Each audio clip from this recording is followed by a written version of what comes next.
Samantala, kalaboso ang isang dating empleyado ng First Family sa kasong pangungotong kapalit ng mapapangakong proyekto ng gobyerno.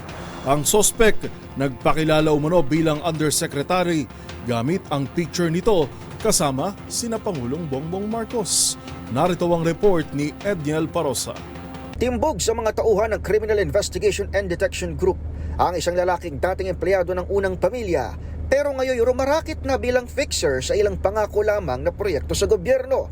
Arestado sa isang hotel sa Pasay City ang suspect na si Simeon Sander de la Cruz na ipinahuli mismo umano ng Office of the President sa pamamagitan ng Special Envoy for Transnational Crimes.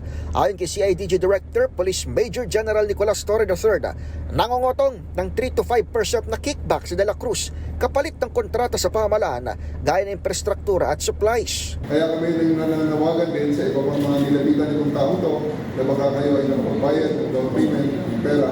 You can file your complaints with us so that may chance na makabawi kayo ng inyong makikigay sa kanya. Gamit ang litrato kasamang First Family, napapaniwala umano nito ang kanyang mga nabibiktima sa pamamagitan ng pagpapakilala bilang isang undersecretary. Daang milyong piso na rin umano ang nakukuha ni De La Cruz sa mga biktimang pawang nasa pribadong sektor. Bago sa kanya, naaresto rin ng CIDG ang isang gubernatorial candidate ng Guimaras makaraang magpakilala noon bilang kaanak ni First Lady Liza Araneta Marcos. Para sa MBC TV Network News, ito si Edniel Parosa ng DZRH.